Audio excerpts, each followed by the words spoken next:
Thank you for being a friend. Travel down the road and back again. Your heart is true, you're a pal and a confidant.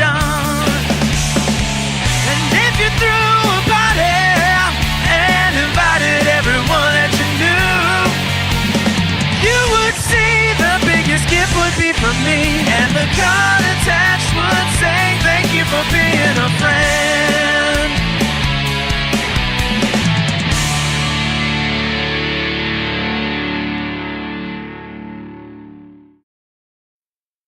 We are the ones who don't know what we're fighting for.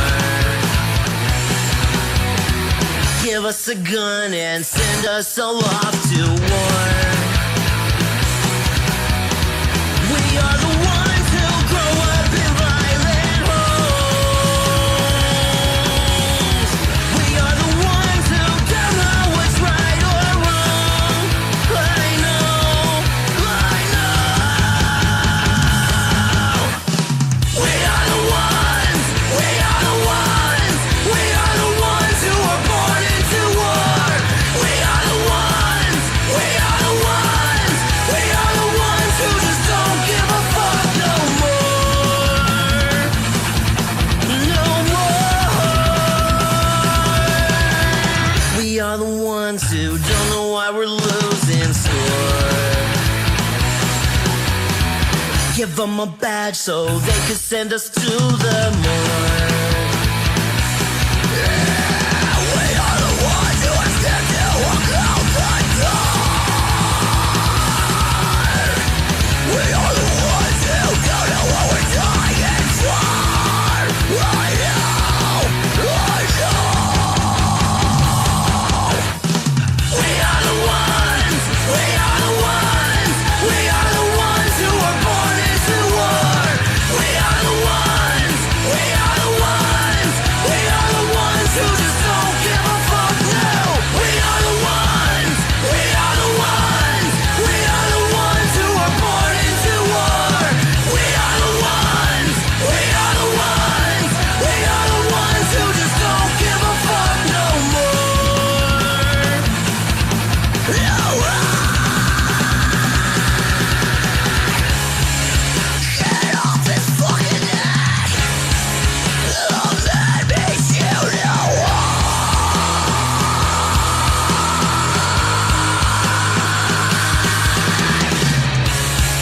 He can't fucking breathe. So let me shoot you.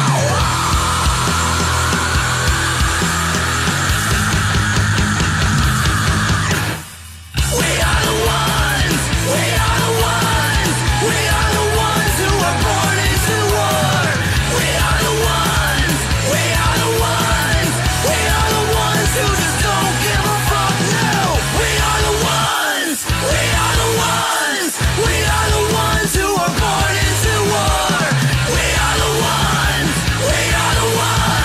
We are the ones who just don't give a fuck no more.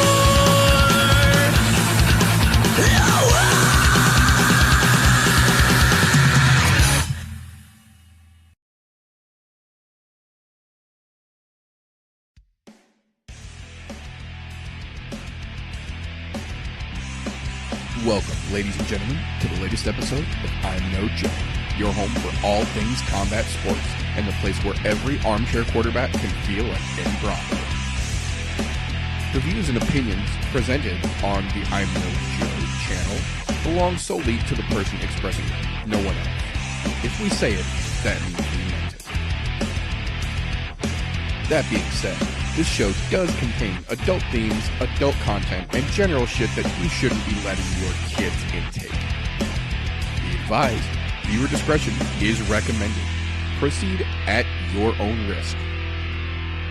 You've been warned.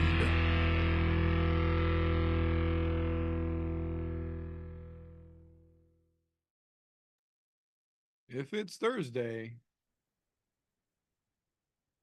UFC 298.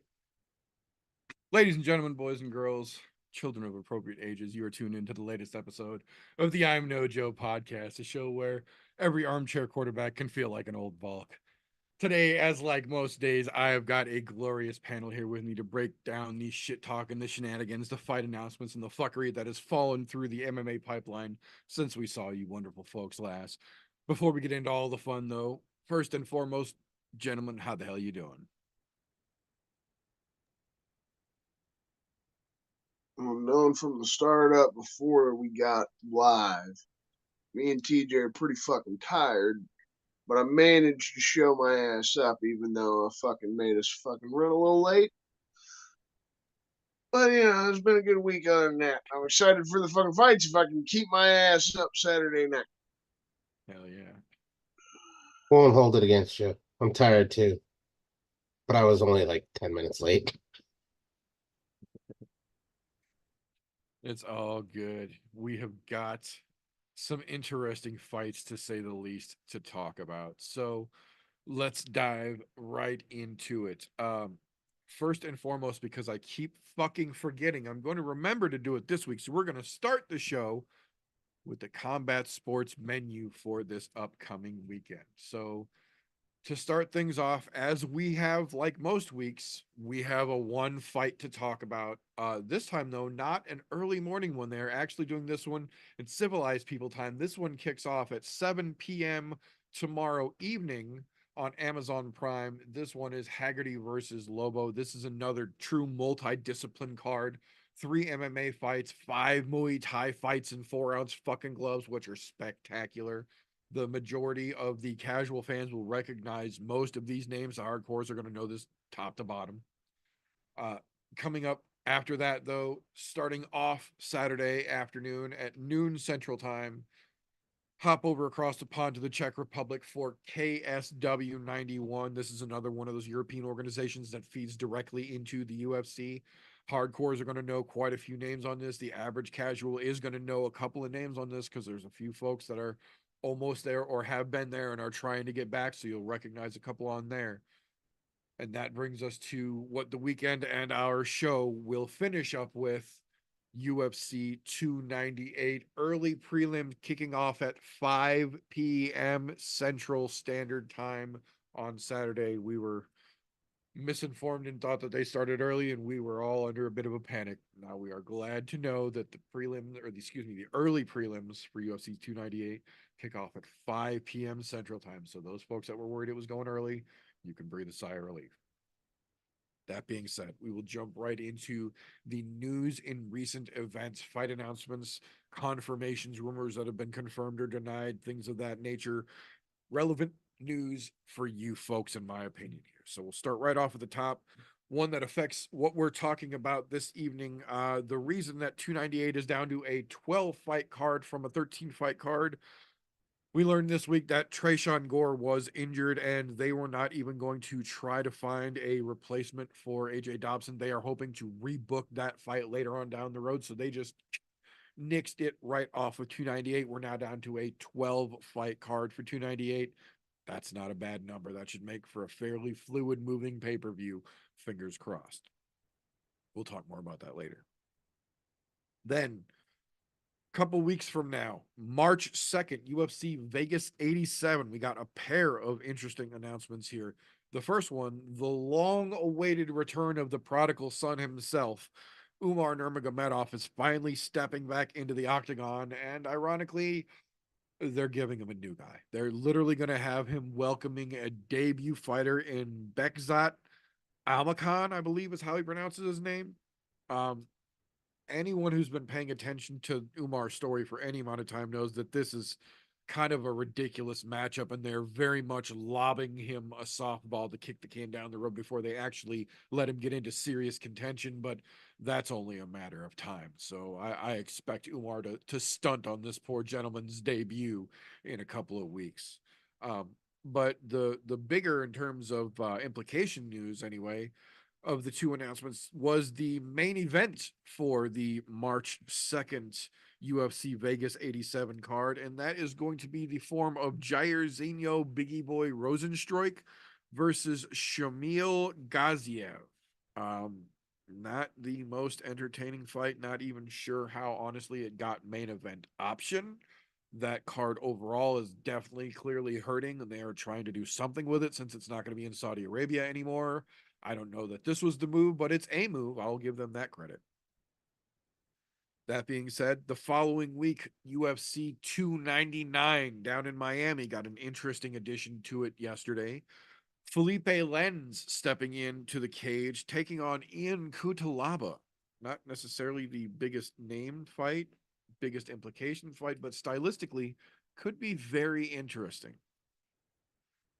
One that I'm almost as sad to announce as I feel, obligated to do so. March 23rd, in an event that is being called The Farewell, taking place in the Canary Islands in Spain, is Antonio Bigfoot Silva stepping back into the cage against UFC flunky Juan Espino for what they are both calling their final combat sports match, win or lose. Seeing as how Bigfoot has gone on a 12-fight losing streak over the last 5 years and said that after every single fight, I'm painfully not inclined to put much faith in that, but I hope for his sake it is. We'll see. The fact that they're flying him all the way to the Canary Islands to make this happen shows that there's still some money behind it, but just that being said, something a little better and a little more worth getting excited about. March 30th, the UFC Atlantic City card just got its new main event this week, and not sure. Aaron Blanchfield versus Manon Fiorot, the fight that is supposed to have happened 2-3 different times now and keeps getting bumped for one reason after another, has now again been settled as the main event for Atlantic City in March 30th. And as much as I like this fight and as much as this fight needs to happen for the division's sake, I don't know necessarily if it's going to be what they need for a main event in Atlantic City, especially with some of the other options that were on the table here. I hope so, but that being said, we got a report this week. I don't always like to encourage or endorse Sean Strickland's psychotic behavior. There are some times when I do, though. If you saw the clip from the UFC PI this week, there is an influencer in some genre of the interweb named Sneakio, I think is what his name is, and decided that he was big and bad enough that he was going to, and I quote, give Sean Strickland the business. Needless to say, things did not go as that poor young man planned. Strickland even agreed to only hit him in the face, not to touch his body because he didn't want to really hurt him, and gave him the first 3 minutes of the 5-minute round to almost completely unanswered wing shots, and Strickland just walked him down with his hands at his hips for the most part.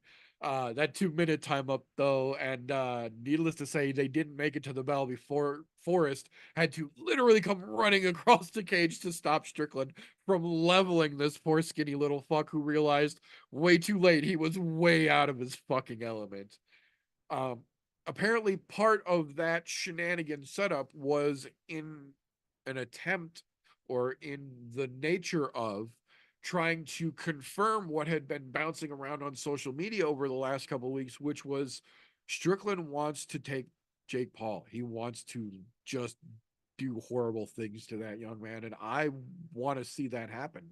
Jake even offered him money and offered to fly him all the way down to like Puerto Rico or some shit like that to make it happen. And then Strickland came out this week and said as much as he would love to make that happen, the UFC have officially said there's no fucking way they will ever give him the okay to make that fight happen. Dana doesn't want anything to do with Jake and any of his bullshit, understandably, and he's not going to sanction any UFC fighters to go play in his little fucking circus. So as much as I can't necessarily always sanction Sean's psychotic fucking behavior, This time, I would actually be willing to give him that hall pass and let him fly to wherever the fuck Jake thinks he's got the best advantage, and then let him just fucking unload. It would be worth whatever the cost, in my opinion. But alas, it seems not to be. Uncle Dana has put the kibosh on the fun as usual. That being said, something that a lot of us who've been paying attention and kind of hoping against hope would happen seems like it might actually be happening now. We got confirmation yesterday afternoon that Cain Velasquez's trial has officially been pushed back again because now they are officially in plea talks. So they are not trying to hit him with all the bullshit they initially locked him down for, like a lot of us thought that was pretty much for show to get recognition for the trial so it didn't slip between the cracks, as it were. And now that they've actually seen that Cain's a pretty decent fucking human being and that this situation was clearly escalated from the moment, they seem to be willing to sit down and actually talk rationally and see what they can get done amicably here to get this situation resolved as quickly and as peacefully as possible. So fingers fucking crossed we get the minimal amount of bullshit. Obviously he's going to have to deal some consequences because of his actions, but given the situation and the circumstances under which they happened and the fact that they're now willing to have these plea bargain talks, hopefully everything comes out as amicably as it's going to be allowed to. Now, on the other side of that legal talks coin, no, one that I am not happy to talk about, but I feel again in this situation deserves to be talked about. We got reports initially from TMZ of all fucking reputable places this last week that UFC fighter one Cedric Dumas, the dumbass himself, was officially arrested in Florida on felony battery charges from a call to the police that initially started from a woman who said her boyfriend was walking up and down the street, banging on her house and door and would not leave. The video that Cedric himself posted to his Facebook account, that's almost 10 minutes of him arguing with the police, kind of leads you to understand a little bit as to why they were making sure that they were taking him down for this. Seemingly the same person that his initial set of similar charges were brought against. Hopefully this will be the last time we have to see this fucking piece of shit. I hope he rots in hell. That being said, on a little bit lighter note, it's not always ideal to hear people decide to call it a career, but in more situations than not, we are always happy to see when a fighter decides they're going to hang up their gloves while they're still able to form complete sentences and walk in a straight line unabated, as opposed to the alternative. This is one of those situations. After 55 professional fights, Felice Herrig has officially decided to retire from combat sports. She said that she has not taken a fight in some time, specifically to give her body time to heal up and properly get to where it should be. And in doing so, she just could not feel the drive to get back into an actual training camp for another fight anymore. And she said, that's all the sign that I needed, that it's time to call it quits. If you don't want to do it anymore, don't do it anymore. And she's not gonna. So hats off to Felice. It's always nice to see a fighter hang it up when they're making that decision and not having that decision made for them. So I wish her the best of luck in whatever her future endeavors may hold. That being said, we got confirmation from the UFC themselves this week that Rose Namajunas is going to executive produce a film about a pair of theoretical lady UFC fighters and the struggles that they go to on their separate paths through the fight world before they meet in a main event in a UFC event, fictionally in what sounds like is kind of Lady Roadhouse, that they're really banking on McGregor bringing enough light to this Roadhouse reboot that they'll be able to make kind of a girls version, very Ghostbuster 2016-esque, with Rose at the helm and Chloe Grace Moretz from Kick-Ass as one of the ladies to be the fighter. So, I mean, I've got nothing against it. I just, from what they've given us to look at so far and to get excited about, there's not much there. So It's in the works. It's a thing. We'll see whether it's worth getting excited about a little more as we get closer and get more details about it. Put it that way. But we got news that it's a thing, so I wanted everyone to be aware that it's a thing. I had to know, now you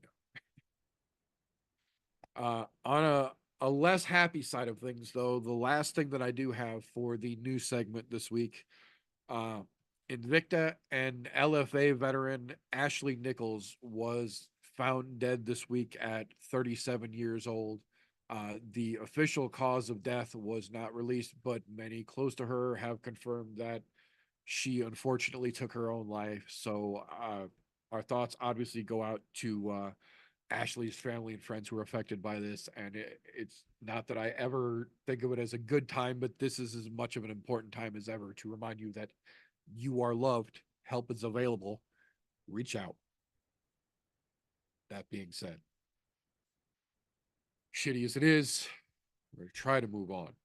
Either one of you gentlemen have anything news-wise that I might have missed? Nothing of fucking importance.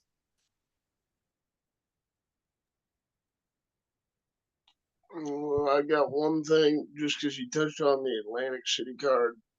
Luque was saved. He's going to be fighting somebody. It's kind of like what TJ said. It's not really that important, but it's not the worst thing in the world. We'll see what the dude can do with his opportunity. He'll be fighting Joaquin Buckley in the co-main event. That's why they didn't make that the new main event. Ladies got bumped up. Can't fucking make that shit the main event. We'll see what Buckley can do with that opportunity. That's the only reason I wanted to mention it. It's an opportunity for him. Beat Vicente Luque, that would be the biggest fucking moment of Buckley's career. Right, and then on the other side of that as well, if Luque shuts Buckley down, he's basically going to have to change fucking weight classes again. Yep, he's fucked. Oh, that's how I look at it. You've already fucked yourself. You've shown your tan in 2 different weight classes. Just get out of here, bub. Yeah, pretty fucking much for sure. Well, that being said, that is all I have got for news in recent events. Normally at this point in the podcast, it would be where I tell you to, if you want to help out the podcast, join the Patreon and all that good shit. But you can deal with that next month if you've got $1 to spare. Longtime friend of the show and supporter of the show, Ed Cap, finished his battle with cancer.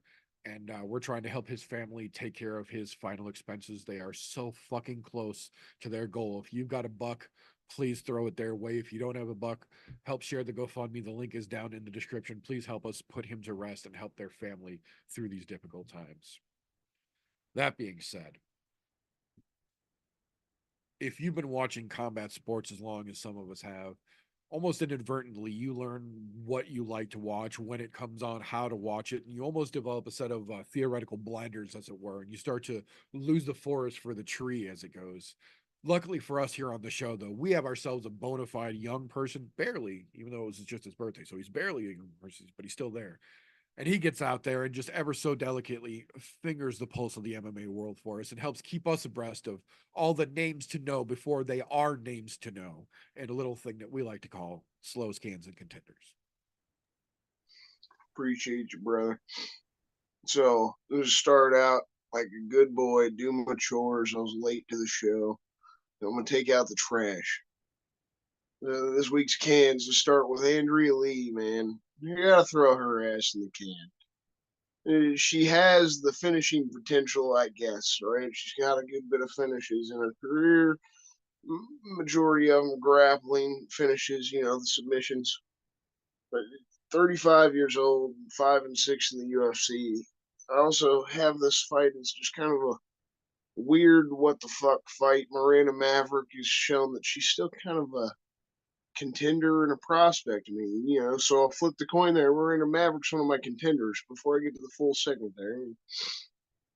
I still feel like she's got the potential to really do something. She's young as shit. She's 26 years old. Even if she's been a little back and forth lately, she's got a hell of a lot more fucking potential than Andrea Lee ever fucking could dream of 10 years ago, so when they were about the same age. I think this is an obvious one-sided fucking fight, and just because of Miranda Maverick having that potential, she's probably going to whoop that ass. This has potential to be a decent fight, but Andrea Lee's going to the can. You got to throw a fight in general in the can. This is one of the weirdest fights we've got on the card because the fact it's a pay-per-view. Why the fuck did they put this fight on the card? This is one of those fights you put on like last weekend's card or any of those hangover fucking cards that nobody cares about. Miyang Zhang versus Brinson Ribeiro. Both of these light heavyweights are, I don't fucking know who the hell these guys are, right? Like nobody fucking had heard of these guys. The middle of the pack guys, they have very iffy records. They've been fighting very questionable competition. That's the only thing. Every one of their wins, they've gotten a finish.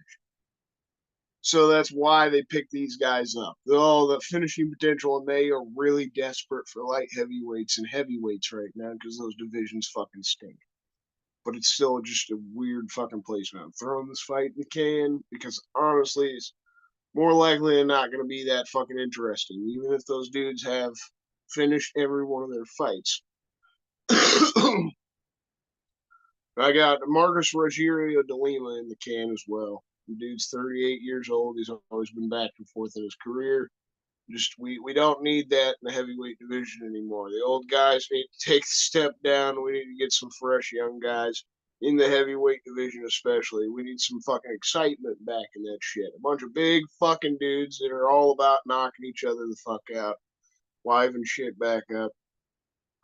That's where I'm excited about Justin Tafa being on the other side of that fight at least. But Lima putting in the can, and Mackenzie Dern.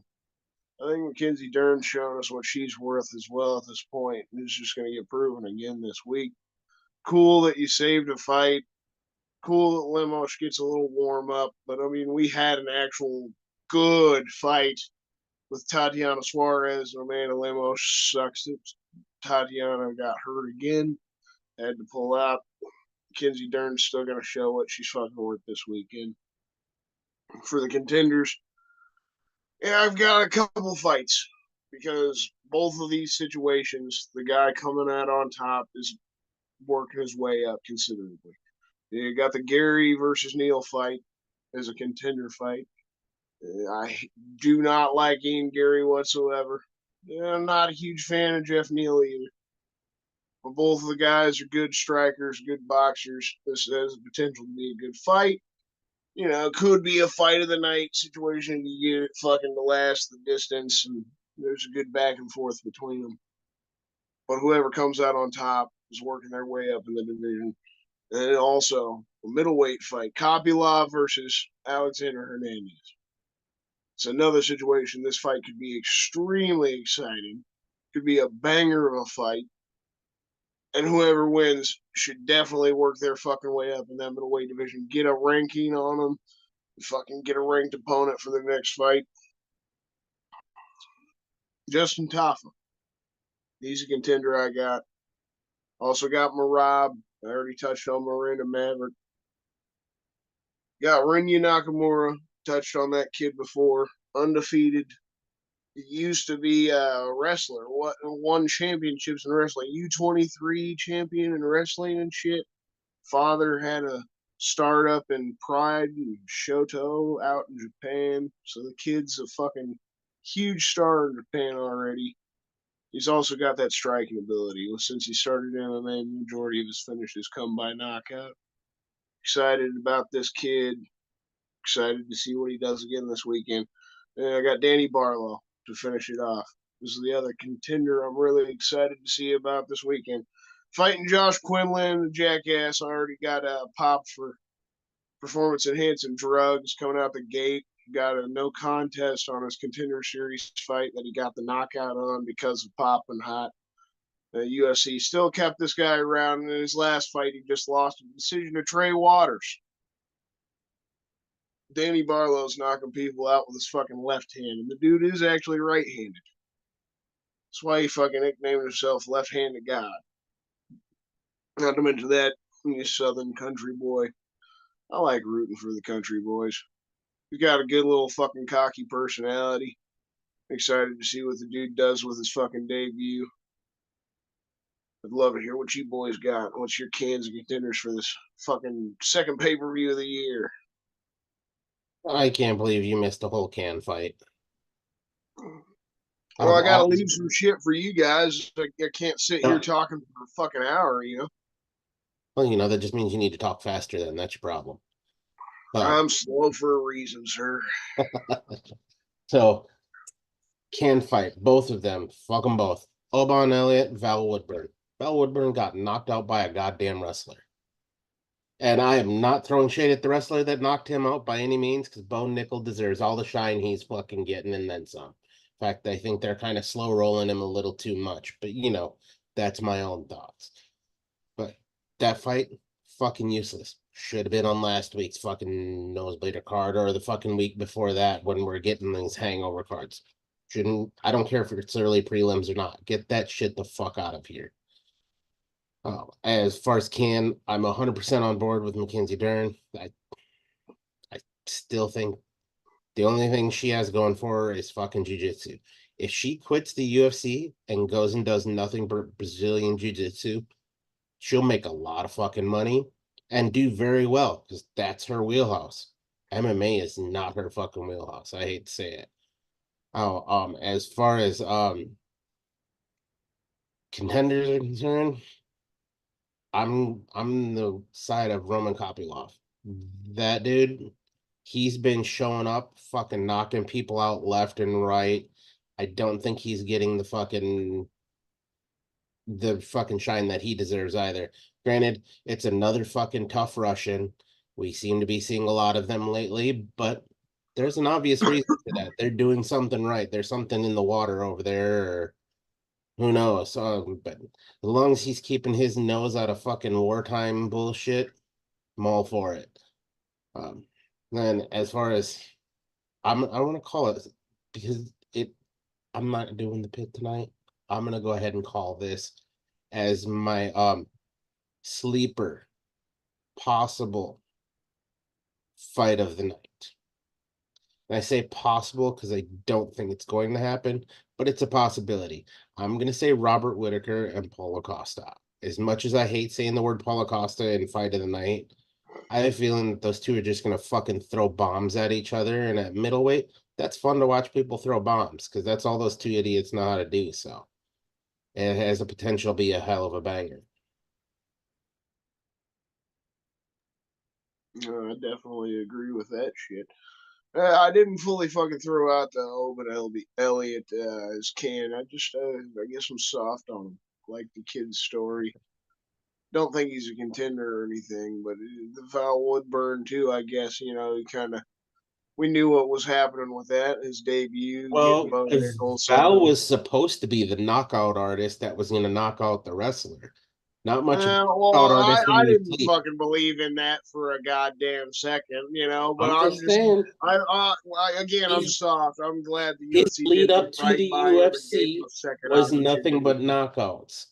So he fit the bill. He was a knockout artist that got knocked out. He lived by the sword and died by a wrestler. And then went on with Karen Bryan this week and said that getting knocked out by Bo Nickel is the scariest thing the UFC ever could have thrown at him. That nothing's going to stop him now. He's championship bound. I immediately, like, not the first thing this. popped into my mind was, "You sure about that? You sure about that?" Don't get me wrong. Bo Nickel's no world-class striker, but there are way better strikers than Bo Nickel. I'm saying, if Bo Nickel cleaned your clock, dude, you better get your ass back in the gym before you talk shit to anybody. Damn right. No, I've got my can and my contender this week are both, as they are often, contextual to the situation that they're in. My can for this week, as surprised to very few that have been following me for a while, Henry Cejudo. Like, he is in a no-win situation because the only way that he can essentially take this W away from Merab is to wrestle fuck him, which no one will care about and will not get him a title shot. If he loses, he has already publicly said, no questions asked, he will retire from the UFC for good. So if he loses, he's done, and any opportunity he would have for a title shot is also completely fucking null and void. So Henry Cejudo is the double loser this weekend because even if he wins, he loses. On the other side of that, though, my contender for the week is also only a contender because of the context, and that's Amanda Lemos. I like Amanda Lemos. I've got nothing against her, but she is not the world breaker that she tries to present herself as. And again, tip of the cap to Mackenzie for stepping in on short notice, but she is essentially a sacrificial lamb at this point. They are trying to get Lemos back into the title conversation and stopping the quote unquote once title contender in Mackenzie Dern on a short notice premier prelim fight leading into the pay-per-view is a big opportunity for her to do that. I don't think it's going to be anything spectacular considering both of them had their ass handed to them by Andrade. I don't think this is going to be a fucking put your beard out and pay attention moment, but I think Lemos in this situation is the contender of the two, and I think she should be able to go out there and get work done. Yeah, I fucking like that. Definitely see Lemos is still somewhat of a contender, even though we know Whaley'd still run that ass again.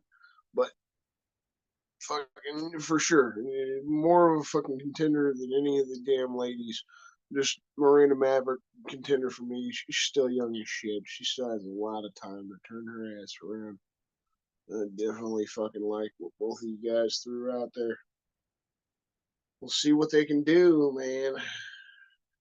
We'll see if we, actually get some contenders here so far this year. A lot of them that I've been throwing out there wind up looking like shit. That's all I got. Are you saying the young guy who's supposed to have the pulse on the newbies in MMA doesn't quite have the pulse anymore? Is it time No, to find a it's new not guy? that. No, it's not that. It is the wave of new talent doesn't seem to be very talented once they get to the big fucking, big side of town. Just saying. If you're having a hard time finding a pulse, we can find somebody who knows how to find one. I will say Hyder Emil looked pretty fucking good last week. So I had one of them. But other than that, a lot of the other young guns coming off the contender series so far this year, I've tried to fucking throw out there. Haven't looked so great. And Danny Barlow, that's just why I'm throwing it out there. Danny Barlow's a cocky motherfucker, and I would throw out the honesty. He's kind of like a Patty Pimblett.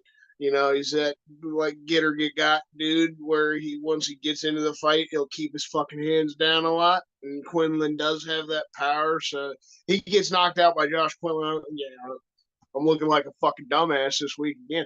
But I'm pinning it on these dumb motherfuckers. They get to the big lights. So they're like, they don't know what fucking do.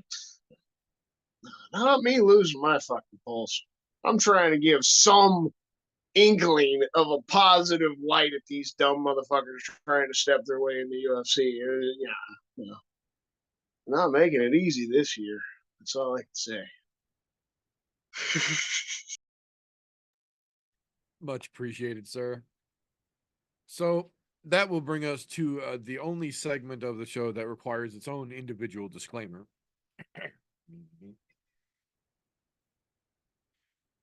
Tapology.com does not in any way, shape, or form support, sponsor, or endorse the I'm No Joe podcast. Yet. That being said, Tapology.com does offer you the option to go to their site, create a free account, and make fantasy-style MMA picks like we do here. They even let you make groups on the site. So we did just that. We made a group. It's called I'm No Bookie, all one word, or group 965, however you need to search it. It is open to the public, and you are welcome and encouraged to make yourself an account, join the group, and let us know who the fuck you are so we can hold you accountable as we do ourselves in a little segment that we call Tapology with TJ. All right, I'm back. Thanks for holding down the fort for me last week. Fortunately, family shit comes up. Got to do what you got to do.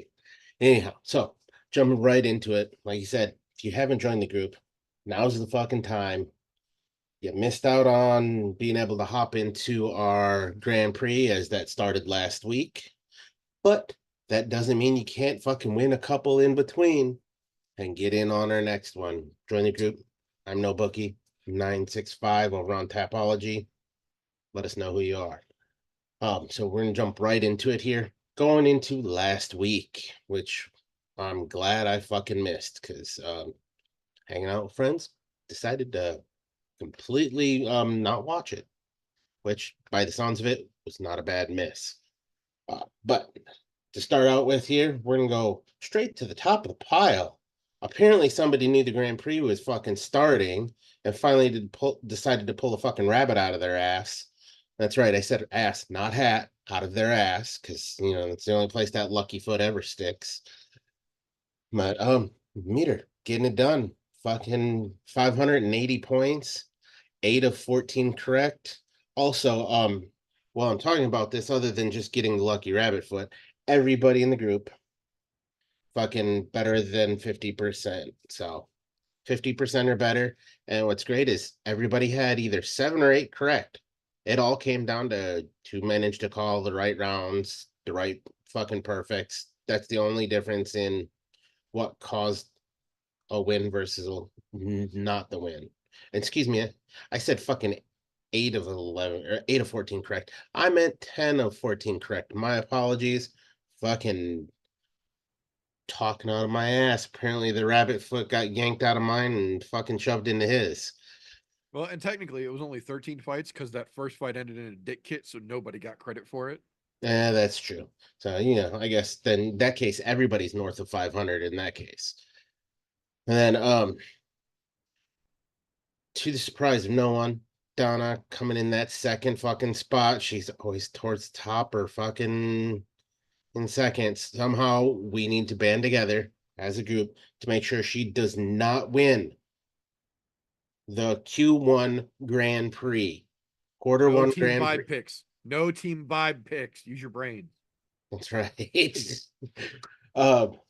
So unfortunately, the guy who had a rough week last week was Vindog. Vindog, I can't say rough because he was north of 500. 7 of 4 of 13 correct.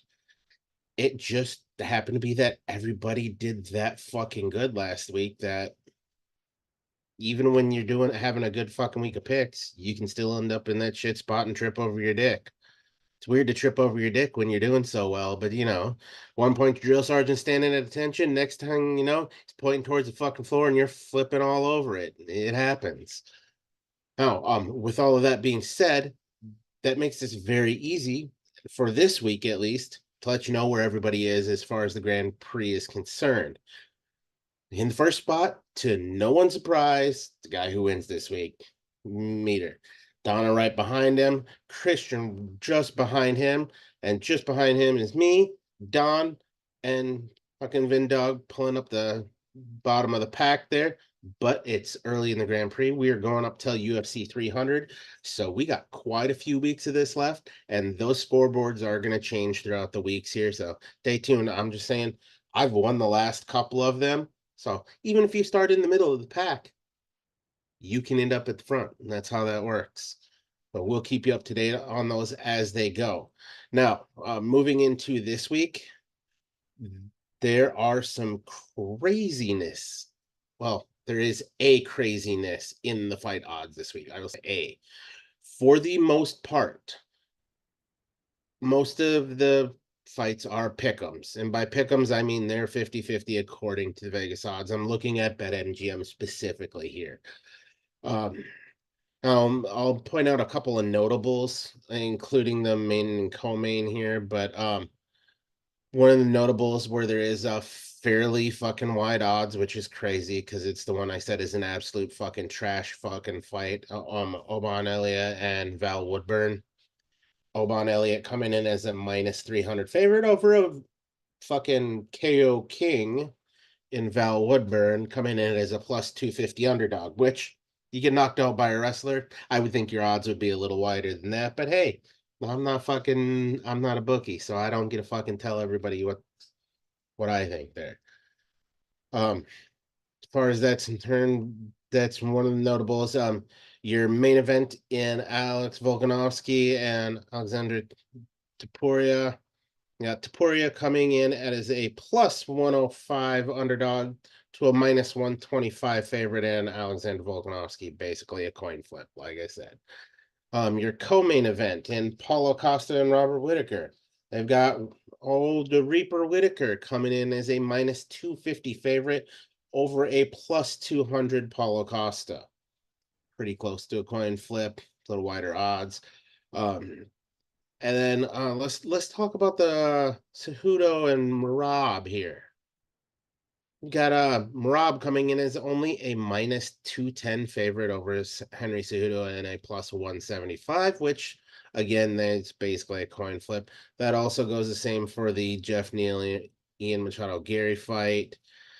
Gary coming in as a minus 250, Jeff Neal as a plus 190. Would have figured those odds would have been a little wider, but considering they booked that fight, what, 3 fucking times now?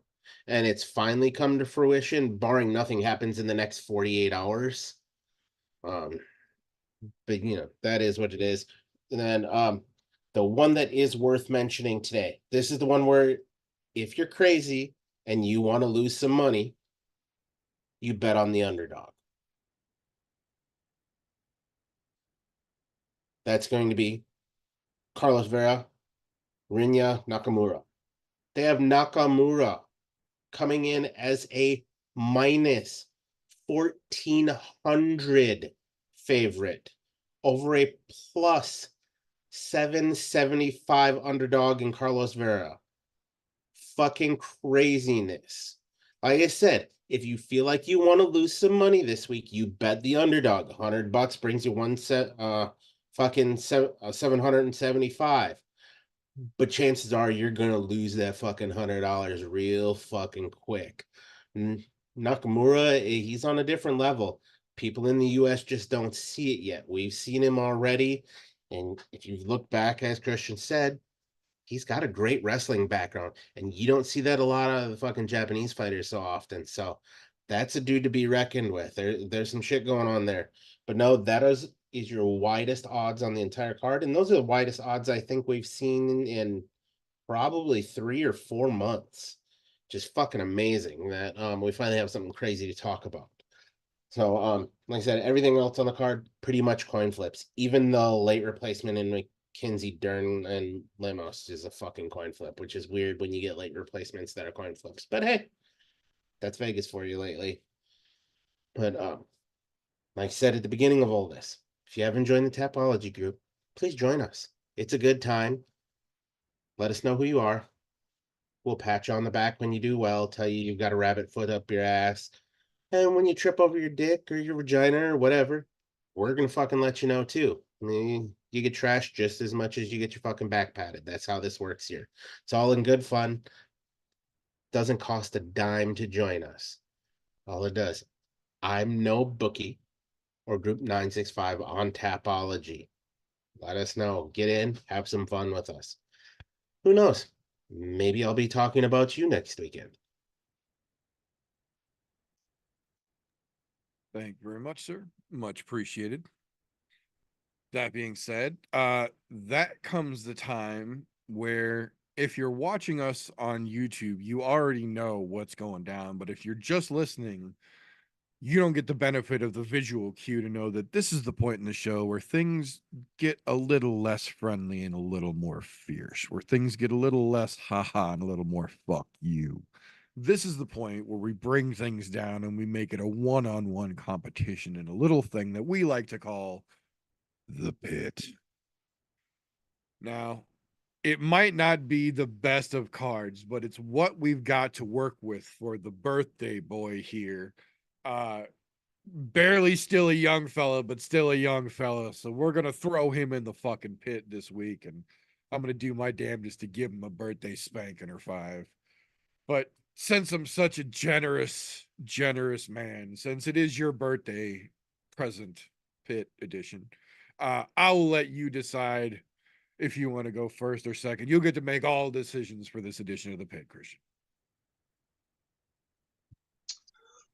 Oh, too friendly right now. This is supposed to be a competition. Fuck you. Man, I'm ready to go. I'll go first. All right. Let me get my referee hat on. Oh, Yeah. wrong one. Time. There's the right referee hat. Now, who's going to go first tonight?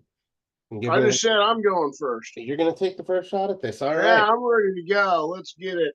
Well, in that case, for the first question of the night, we're gonna change things up a little bit.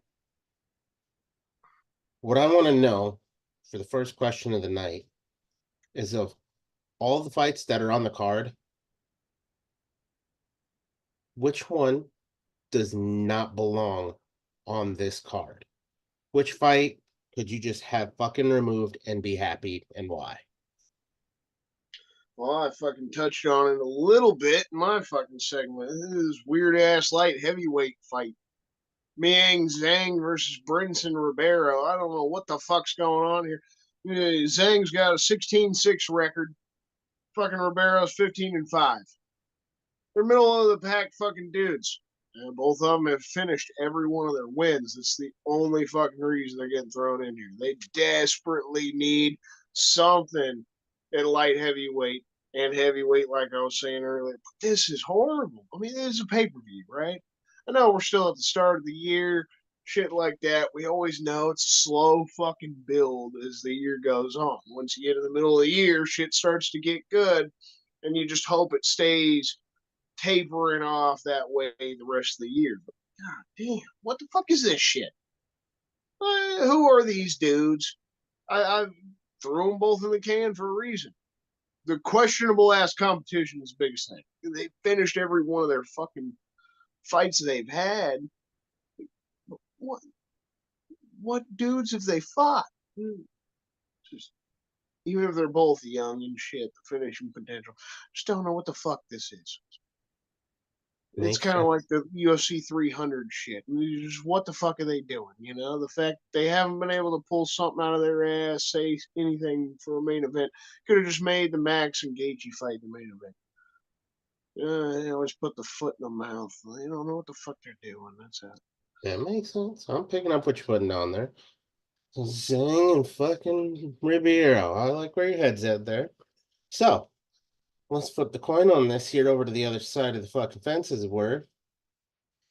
Since we're trying to bring in the birthday spankings here, if you were to spank one of these cards fights clean off the card there, Meter, which one would it be? Why? What's one where you're going to tell people don't bother? So, first off, with that hat, you're looking like a very vanilla Brad Tate over there. Just got to throw that out there. But to start this off here, the low-hanging fruit would be the initial temptation to go out and just shit all over Val Woodburn. And though that would be fun, after that Karen Bryan interview he did, I would rather see him embarrassed in the octagon. No, my choice for this one here is Josh Quinlan versus Danny Barlow, because we already know that Josh Quinlan is a proven PED user. He needed steroids to make it at the base fucking level and still struggled. Then on the other side of him, though Danny Barlow might seem exciting, if you take a little bit closer look at his resume, the biggest dude he has ever beaten was a mediocre big fish on a local circuit.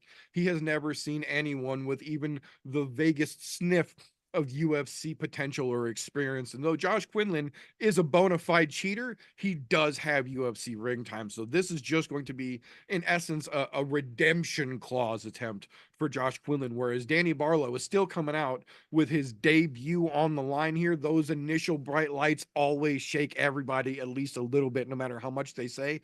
I don't think this is going to be any exception. I think this is one of those fights that when you see that they're coming back from commercial break to this fight, feel free to go to the bathroom, go change your cat litter box, get yourself a cold 6-pack from the corner store, whatever you need to do. This is your time to take a break. Smack that fight right the fuck off the card. Very nice. Like where your head's at there. Now, just as always lately, close scoring. So you guys don't know. We're moving on. So, like I said, as I am changing this up a little bit just because of how I feel about this card, I'm going to ask another question that not normally, well, it's in our normal scale of things, but I'm not going to have you point out the fight that you want everybody to come watch.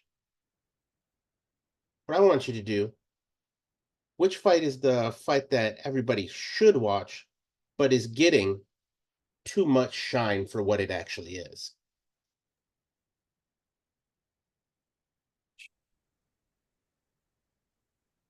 So in that case, that is most definitely going to be the premier prelim fight, Amanda Lemos versus Mackenzie Dern. When it was originally the base matchup, it deserved the shine that it was getting. The shine that it's getting now is because Mackenzie Dern is no longer with Jason Perlow and has her boyfriend in her corner, which has historically been a fucking stupid move and led horrible places. But B, Mackenzie has brought back the accent again and is wearing the lowest cut possible outfit she could for media again. So they're getting the eyes, but not the valid attention the fight should be getting, because this doesn't fucking mean anything anymore. It's still going to be a fun fight and everybody should still watch it, but not for the reasons that the hardcore fans would want to be watching this fight as it was originally laid out for us. Your head's out on that. That makes sense. All right, Christian, let's turn this back to you. Which fight is it that you think everyone should be watching, but is getting more shine than what it actually deserves right now? I'm gonna say what we would consider the people's main event: Rob Duvashwali versus fucking Henry Cejudo. I definitely think this is a fight even casuals should watch. It's got potential to be a good fight, but the talk it's been getting, the hype it's been getting, is pretty ridiculous. Meter touched on it on my Kansas contender segment a little bit. Henry Cejudo's already fucking said, he loses, he's fucking retiring. If he fucking wins, he's still kind of fucking losing, because we know how he's going to have to go about things in order to win the fight. It's going to be an awful sight to see. And even if he went out there and knocked Merab out, honestly, nobody wants to fucking see Henry Cejudo still in the UFC. We don't want to see him get another shot at the title. This dude's so goddamn cringy. Everything that he says, everything that he does is ridiculous. The whole coach firing bullshit that he fucking did. You fire your coach on video in a countdown, and then this week later, because he's coaching fucking Paulo Costa and you see him at the fights, you then do a different video to try to pay him some sort of respect and then try to play it off. Oh, it was all a prank. It was all a joke. No, I think you're a fucking douchebag. Like most fighters, you felt like that's the reason you lost. You need to make a change. And you do one of the biggest fucking douchebag moves in trying to, on video, make a fucking little bit of content out of firing your coach. You just respectfully tell him, hey, man, I'm going to move a different way for this fucking fight, right? If you really have any respect for the man. No. Then you try to play it off when you see him at fight week. Oh, when you can't keep Belichick and Brady away from each other. Motherfucker, they did. They split off and Brady won another fucking Super Bowl and Belichick's fucking career died off. What are you fucking smoking? Yeah. So because of Cejudo, I love Merab. Merab already deserved a title shot, so that's how I look at this. Is a fight you should watch, but there's no real point in this fight, and it's definitely being overtalked because Henry Cejudo's got no reason to fucking be there anymore, and Merab should have already got the title shot. Even if I love Cheeto Vera, he should be the one getting the shot next month, because it's just who's actually proven it? Who's on a winning streak? Rankings? No, rankings don't matter. It's here. You're right. Rankings don't matter to the UFC. It's kind of like, whose line is it anyways? Fucking points don't matter. Nobody fucking wins. Oh, fucking solid points on both of your guys' aspects there. That fucking premier prelim fight, that had a whole lot of shine, but it definitely got dulled up. The only shine that's coming now is the sweat off of Mackenzie Dern's fucking low-cut shirt, and that's steady sweating. Other than that, there's no shine there for me. Fucking out. The shine that is on the Henry Cejudo and Merab fight, while I appreciate them following Merab, I don't give two fucks about Cejudo either. So you guys are fucking knocking them out of the park on that one. No, in agreement with the both of you there. Now, to bring it back to a normal type segment here with our pit, we are going to cover the co-main event in Robert Whitaker and Paulo Costa. kind of weird with the way the card is played out as this being the co-main event, but it is what it is. Christian, how do you think this plays out? Who wins this fight? Hi. This is an easy one, man. Bobby Knuckles. He's just gonna beat the fucking dog shit out of Paulo Costa. The question is it gonna be like the Yoel Romero fight, just in the sense that Costa's able to stay in there? Is he gonna be all bloodied up and then making it a little bit fun, trying to fuck around and still hold his hands behind his back kind of shit, sticking the tongue out, fucking acting a fool, because we know he's a crazy motherfucker, an unprofessional douchebag. So getting his ass whooped by Robert Whitaker and then still trying to act like he's winning the fight. That's kind of how I see it going. Or I'm just getting his ass laid out. Robert Whitaker, I feel like, has something to fucking prove, similar to Volk this weekend, that he's still got some shit. He ain't fucking that old. He's not out of his prime. Losing to fucking Drickus is what it is. He even admitted it himself. Probably overlooked the guy a little bit. Wasn't that hungry, He's not the up and coming guy that really was scratching and clawing to get that title for the first time in his life. Rob's just trying to keep himself relevant in the title picture so he can maybe work his way back in it, because Izzy's been his fucking, kryptonite over the past few years. Other than that, he's been kind of like Max in that middleweight division. He's been going through everybody except for Duplessis, who's now holding the fucking belt and beat Sean Strickland. It is what it is, man. I think he's going to fucking smoke Costa. Costa's got some ability, but it's too fucking unprofessional. We've seen it time and time again. You don't take shit seriously, you're just gonna fucking get dog walked. Just because he beat Luke Rockhold a year or so ago, nothing impressive. I can agree with that. Definitely unprofessional versus the professional there. I get it. It makes sense. So, to bring that back around here, your turn. You got Robert Whitaker, the Reaper, and Paulo Costa, who would probably rather be at a beach somewhere chasing women that he doesn't deserve. Who do you got in this co-main event? What leads you to believe that? This one hurts. This one hurts a little bit.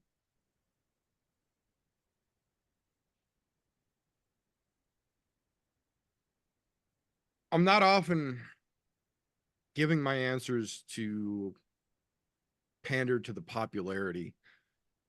I'm more tend to give my answers for the sake of honesty, tough as they may be, more often than not. And this is one of those answers. I've been a fan of Bobby Knuckles for a long fucking time now. I was kind of dumbfounded when Izzy managed to get past him, though he genuinely earned it. He did it like no one ever fucking had done before. And the only person to have done since then is Drickus Duplessis. The problem is that Izzy fight took a lot of fire out of Robert Whitaker, and you could see it, not just in his fights, but in his being. It sapped a little bit of that fucking life out of Robert Whitaker. That took a notch off his fucking belt permanently. And then you look at Paulo Costa. He's unprofessional as shit. He's unreliable as all fucking get out. He's probably the least committed UFC fighter we have on the roster right now. But at the same time, when is the last point where you heard that Paulo Costa was not in the gym, including when he had an active fucking staph infection, eating a hole through his elbow, still in the gym? Paulo Costa doesn't get ready because he stays ready. He might be a clown, but he is always ready for a fight. And we have seen nothing in any of Costa's fights to show that he has lost even a half of a step. And then you look across the octagon, whereas Whitaker, for as great as he has been, has now had two serious pegs taken off of that potential long list of fights that he could have. And not just losses, but devastating losses. And in doing so, not only did he lose a little piece of that fire, he lost a little piece of that chin. And that's the one thing you can't get back. No matter how hard you work, no matter how hungry you are, you cannot get your chin back. And Bobby Knuckles, hungry as he may be, has reached that point where the chin's on the downward slope. And Paulo Costa, unprofessional though he may be, hits like a fucking truck. And all it takes is one time, especially on a questionable chin. Bobby Knuckles' legacy. Secret juice commercials all through the post fights. Solid answer there. I can see that going both ways there on this one. You guys make some valid points on both ends there. Chin is something you never get back. But then again, Paul Costa is a fucking clown. He's a more ice cream cone shaped version of fucking goddamn Sugar Sean O'Malley than fucking Sugar Sean is himself. And that dude's a legitimate clown. Guys make some fucking solid points there. But you're not going to know who wins this round. You're going to have to wait till the end of the fucking end of it all tonight. Now, meter ball's still in your court here. So, hope you're ready. We're talking main event here. Current champ, Alexander Volkanovski, coming in to defend against HaggertyVsLobo. It's a hell of a fucking lineup right now. Undefeated fucking up-and-comer in the ranks here versus the old dog, as it were. Who takes this home? Why? Is there any fucking aspect of Volk getting knocked out in his last fight, going up a weight class and only drinking before that? Is that going to have any effect here? What are your thoughts? How does this play out? While it's not the same situation, it is a very similar situation. Volkanovski is coming off of his first devastating knockout loss. But we know that there were mitigating factors in that knockout loss. He was coming in off of surgery. He was coming in on short notice. He was drinking and partying. He was not even thinking about being in the gym. So we were not looking at typical Alexander Volkanovski. Not to mention, cutting a bunch of weight on short notice always adds to the factor in the ability to be knocked out. When there's less water in your skull, it's easier for your brain to hit the side and give you problems. We don't have to worry about that here. The other factor here is twofold. A, HaggertyTopuria is a very bona fide challenger for the featherweight belt. Absolutely, undeniably. But the one thing he doesn't have is the knockout power that Islam Makhachev hit Volkanovski with to knock him out. That was unfucking real. That was Leon Edwards caliber headshot, dead. How? It's over. Ilya's good, but he doesn't have that kind of fucking power, at least that we've seen. The other side of it, Alexander Volkanovski, as a featherweight, is undefeated. Not even close. The closest he has ever, as a featherweight, been in danger was to Brian Ortega in a choke that most people would have gone unconscious with, not even thinking about choking. He fought through, didn't tap, didn't go out, came back and beat the shit out of Ortega and won that fucking fight. Volkanovski has been tested in fire much hotter than what Topuria can burn and come out on the other side still smelling like a rose. Ilya's going to make this a tough one, but Volk's going to come out shining on the other side. That old man hat is going to look real fucking good in that post-fight press conference with the and new sitting across his smiling fucking belly. Good, solid points there. I like it. All right, Christian. Fucking balls back in your court here. Undefeated HaggertyTopuria versus current champion Alexander Volkanovski. What do you see happening here? How does this play out? Does somebody's O gotta go? Or does the champ retain his title? What are your thoughts? Well, for me, this is an easy one. I absolutely love the press conference tonight. Fucking old man Volk fucking pulling up. God damn, that was great. Him just fucking, riding with all the hate, man. All the fucking doubters. like Meter fucking pointed to, him going up a weight class and giving us fight of the year last year, and then fucking trying to save the UFC, throw them a bone, fucking take the short notice fight when Charles Oliveira had to pull out, and he gets fucking caught. And those are the only losses he's ever had in the UFC. He's trying to go up a weight class, and Islam Makhachev's looked at as one of the best fighters in the world right now. He's kind of fucking proven that since winning the belt. You know, maybe not Habib, but you know, the dude is fucking pretty damn good. He's never lost a featherweight though. Still undefeated there.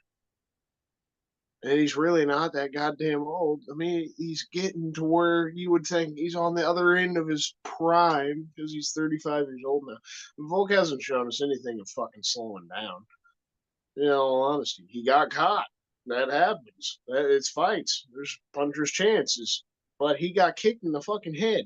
And it didn't knock his lights out. It was just that situation we've seen time and time again with fighters. Gets cracked with a leg, head kick, he gets put down, you know, he crumples up, ref stops the fight. Ilia Topuria is talking so much shit and trying to act like he's the next Conor McGregor. It is going to be the end of his career if he gets his ass beat. But it's also setting himself up to, I guess, be the next Conor McGregor if he backs it up and does exactly what he's saying he's going to do. If he knocks out Volkanovski in the first fucking round, it'll be the same goddamn situation we saw Conor McGregor with Jose Aldo. I don't believe we're going to fucking see that. But at the same time, it was kind of the same situation with Conor. All of us thought he was full of shit. And then he fucking kind of proved he had something in him. Hasn't done it for fucking, 5-6 years now. That shit tapered off real fucking quick. That's the other thing I'd say. Volkanovski's withstood the test of time already. And he's shown he's one of the greats. I think he's still got some shit to prove. He's still going to be there for a while. I definitely think it's going to be a test. It's going to be a good fucking fight. Ilia is a tough motherfucker. He's got some talent, but at the end of the day, the two big names he's beaten so far are Bryce Mitchell and Josh Emmett. He didn't get through Brian Ortega or Yair even, let alone Max, the gatekeeper of the divisions.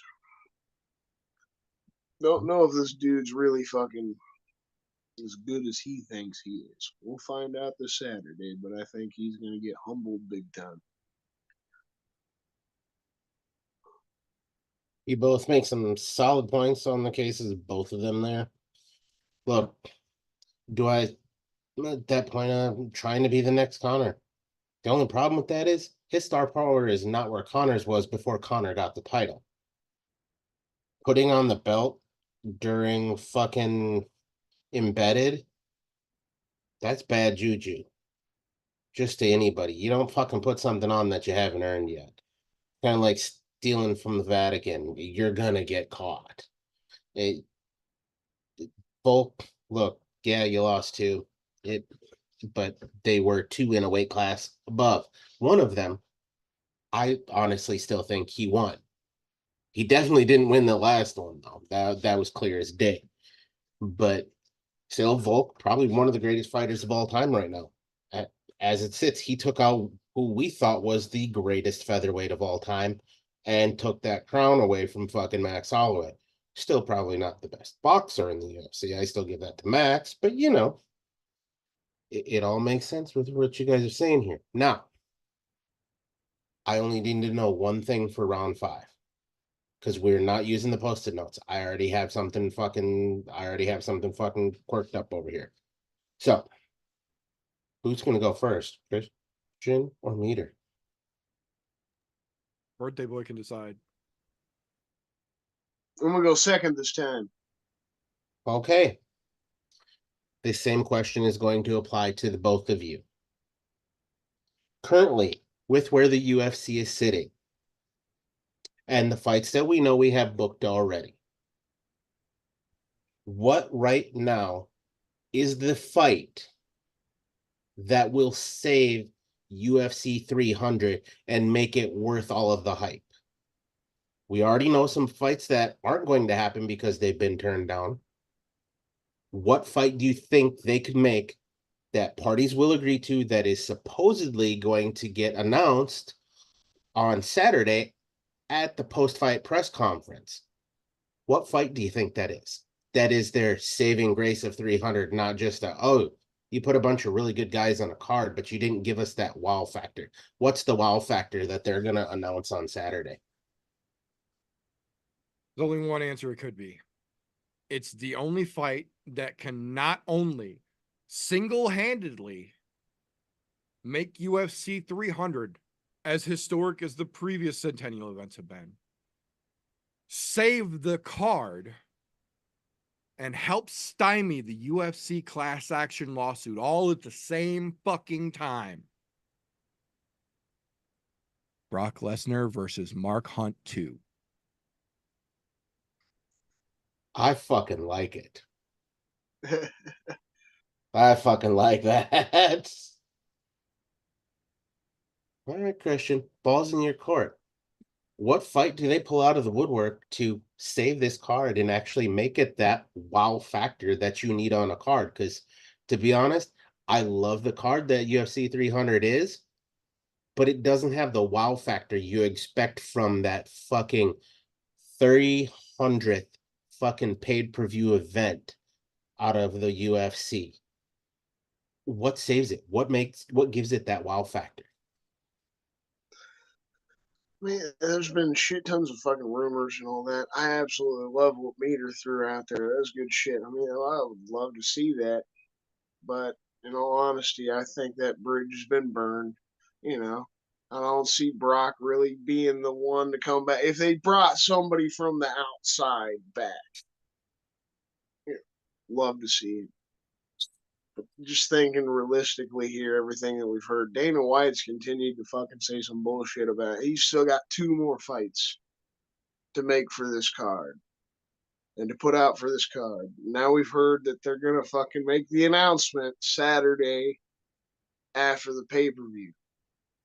So now this is the thing where I feel like it could still be tinfoil hat time, right?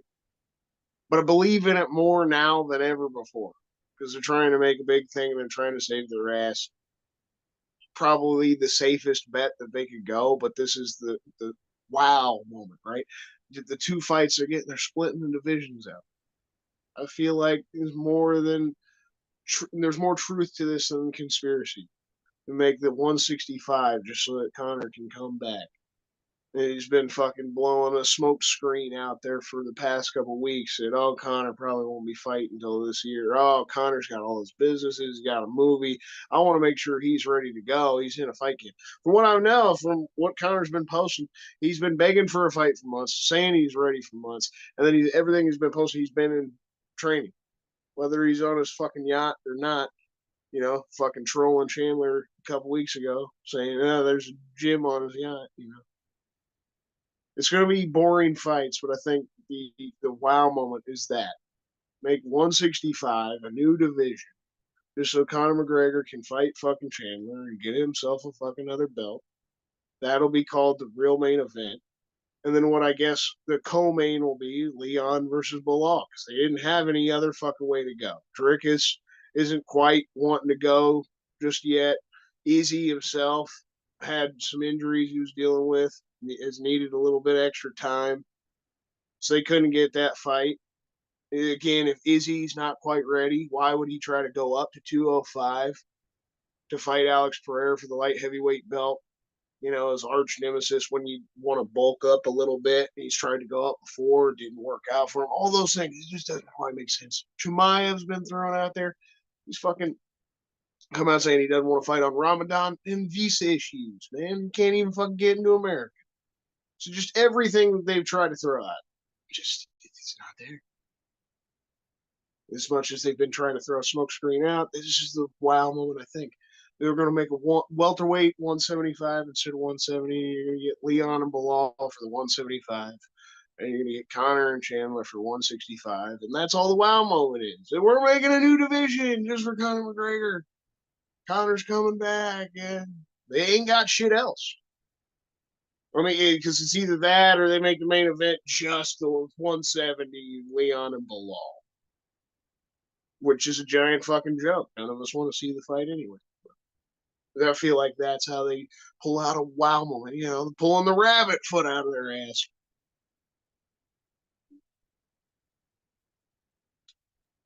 Speaking of pulling a rabbit's foot, I think he pulled completely out. I think we lost the judge in the middle of round 5. Hey, isn't that some shit? Well, we had fun, There he Don't comes. know who won, but it was a good time.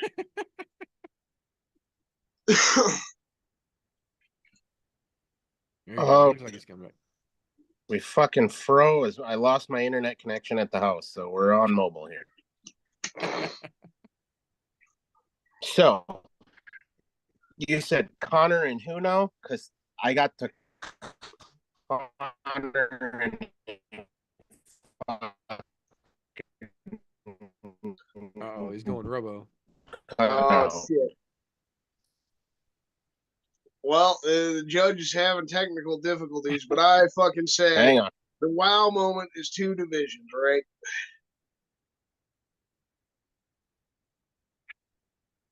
He's still frozen.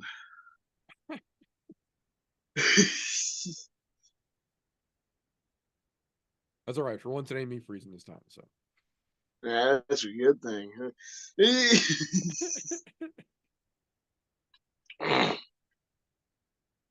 well, hopefully we'll get a decision here in just a second. Looks like even his cell reception went to shit. Either that or he still got his Wi-Fi turned on. It's a shit moment. I pull out 10 foil hat theories, and then we get another 10 foil hat theory that Meter and Golf are conspiring, and this is scripted like the NFL. This is also, I can endorse Joe Biden and Taylor Swift at halftime. Oh, good God. All right. What the fuck did I walk into? Oh, we're just talking about more conspiracies. That this is all This is all a definitely a setup for me conspiracy. to not get my answer out there. All right. So what I caught was up until the point of it being all a conspiracy of let's not say anything about Connor, but Connor and who? Are you saying Connor and Michael Chandler? Yes, I'm saying the fights themselves will be, milk toast, but the wow moment is them splitting off and creating the new division. So they're going to create 165 just for Connor to get a chance at a title. And it'll be Connor and Chandler, and you're going to get the 175, Leon and Bilal. Because otherwise, we're just going to get a main event of Leon and Bilal for 170. That's too boring. None of us want to fucking see it. Can't do it for a main event. They've run through it. I mentioned fucking Drickus needed a little extra time, didn't quite want to go that quick. Fucking Izzy dealt with some injuries. He's still saying he wants a good training camp. He doesn't fully want, he could come back quick, but he's not necessarily looking for that. Mentioned a Meter after he kind of cut out. The Alex Pereira thing wouldn't make sense if Izzy's wanting a little time for Drickus. You want to bulk up and shit. You already went up to 205 before. Didn't work out from the greatest. Pereira's his nemesis. Chimaev came out, says he doesn't want to fight for Ramadan, has visa issues, everything else that they wanted to fucking try to pull together, not fucking working out for them. So they've been fucking scrambling for weeks. That's why we haven't got an announcement. It's the best thing they can pull out of their ass is, let's create a whole new fucking division, which I'm all for, honestly. It's just the creating it for Conor McGregor is fucking stupid. We talked about it earlier. Dude's won like one fight the past 6 years. No, that all adds up. It really does. So, with all that, I love the idea of Brock Hunt too. And I do love the idea of them possibly bringing a 165 division there. There's a good way to bring that in because you bring some star power. That's a good way to start that fucking division. So, we can tally up some scores real quick and give everybody who's got the win this week.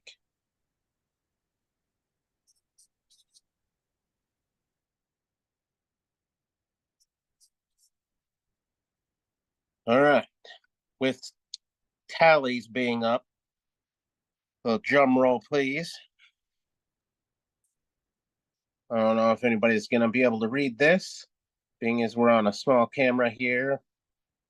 But we got Christian coming out as the winner on top, 48-47. So Christian definitely took his birthday spankings, but didn't take them bad enough to lose overall there. As much as I love the idea of Mark Hunt and fucking goddamn old big boy coming back, I know damn well that is the farthest from possible reality. So reality led me towards the leaning of saying there's a better chance of them creating a 165-pound division. Yeah. It's cool that I got the win. Didn't expect it. The only reason I believed in the 165 thing, like I said, tinfoil hat a little bit still, but Dana's continue to say, I've got 2 more fights to make. I'm putting 2 more fights on this card. I've just got to work on it and get it done. Now you're fucking building up. I'm making the announcement Saturday. What else could it be? Leon and Bilal are their only option, but it's too boring. So they're gonna throw that on there, and then the second fight's gonna fucking be Connor and Chandler because it's just they ain't got shit else. There is one other determining factor that I threw at that.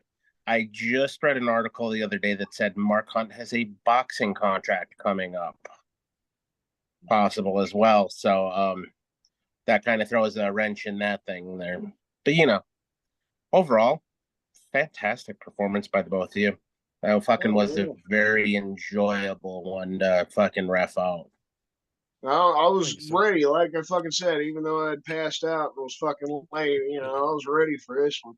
Man, I'm fucking blown away though. I think that's my first win against Meter ever since I started the show with you boys. It was that last fucking. It was that 165. I think that's way more feasible than fucking Mark Hunt and Brock Lesnar. As much as I like the idea of a second one of those, and Brock still being I'd juiced rather up when see it the happens. Lesnar fight too, man. That would be way fun, way fucking fun for sure. So much more fun than fucking Connor and Chandler. It's just we live in the sad real world. And UFC doesn't do anything fun. Right. Yeah, no. And neither does my internet service provider either, because everything took a shit. I'm working on fucking cellular data right now. Well, in that case, well done to you, Christian. We'll try and hurry and wrap this up so that TJ doesn't burn the last of his cell data up. That being said, that's all we've got for this particular episode. Remember, if you like what we get up to around here, please make sure you give us the thumbs up. You are subscribed and your notifications are turned on whatever platform you are picking this up on. Thursday nights before fight weekends, youtube.com/I'mNoJoe for the live video portion of this. The week after, anchor.fm/I'mNoJoe for the all audio version and whatever podcast consumption platform you choose. If you like what we get up to around here, patreon.com/I'mNoJoe. For as little as $1, your name goes at the end of the show as a thank you. You don't like what we get up to around here, give us a thumbs down and go fuck yourself. We don't even give a shit. That being said, when we wrap it up around here at the end of the show, that's not the end of it, because tomorrow morning and pretty much every Friday morning, that fucker over there and his other half, over there we go, and his other half throw their podcast up on the interwebs and Spreaker.com/slowbaconcontemplate. You can catch that in the links down below, plus all their local or their social media links, as well as the link to their I'm No Joe Discord server channel. Links down below. Appreciate you, brother. I love how it's become just the natural norm. Is fucking this guy over here. Oh wait, no, over here. Good fucking shit. Yeah, you definitely fucking appreciate the shout out for the pod tomorrow. Gonna be a fun one because we got a pay-per-view. The fun doesn't ever fucking stop there. Once we get around to the next week, the best fucking day of the week, hump day. You gotta check out the fucking brothers Foggy Fairway. Tune in to Golf T Vape's YouTube channel every fucking Wednesday night around 9:30. About the same time we start this fucking pod. If you're into the vapes, you do it. You set your own mods up and shit like that. You make your own mixes. Hop in. You learn some things. Have some fun with the boys. It's always a good fucking time. Make sure you hop in. Show the brothers some love every fucking Wednesday night. Fuck yeah, thank you. Pal, if you didn't know, down in the links below, the meter actually does more than one thing. In fact, he does many. So if you get on to Linktree/ the meter does many things, or Linktree/ I'm No Joe, it will take you to each and every one of the many things that the meter does do. Don't waste your time. Go click away. There's plenty of things to watch there. Also, I do want to mention on my own accord, I am running a fundraiser this weekend. on Fresho 3's channel, which his link is also down in the description below. That is going to be starting at 10 a.m. It is a Bikes for Kids for Easter donation stream. If you're wanting to fucking check it out, come see us. We'll be there at 10 a.m. Central Time till God knows when, until we've got enough money to buy at least 27 bikes.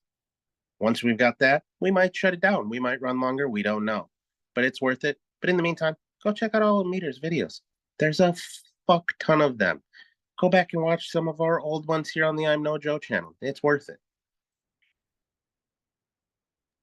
Thank you very much, sir. Much appreciated. Yeah, like TJ mentioned, there will be the posts and links will be shared on all of the I'm No Joe social media tomorrow, just to make sure everybody is aware.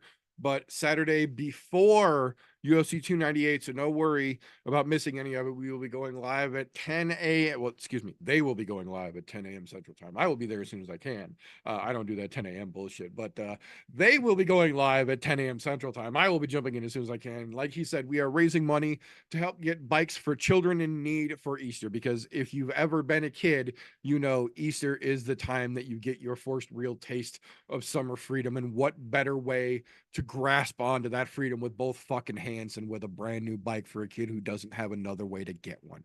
Help us give some kids bikes, get some cool shit in return. We'll see you Saturday. But other than that, that's what we've got for this episode. Remember, until next time, boys and girls, don't let ignorance stop you. You can root for anything. Unless you really thought I was going to endorse Taylor Swift. You fucking dumbass.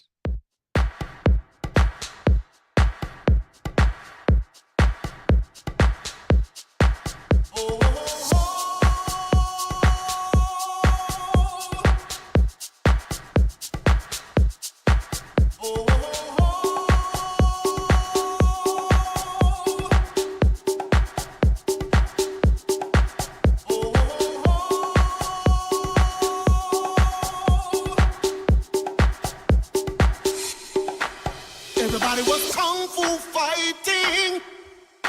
Those kids were fast as lightning. In fact, it was a little bit frightening.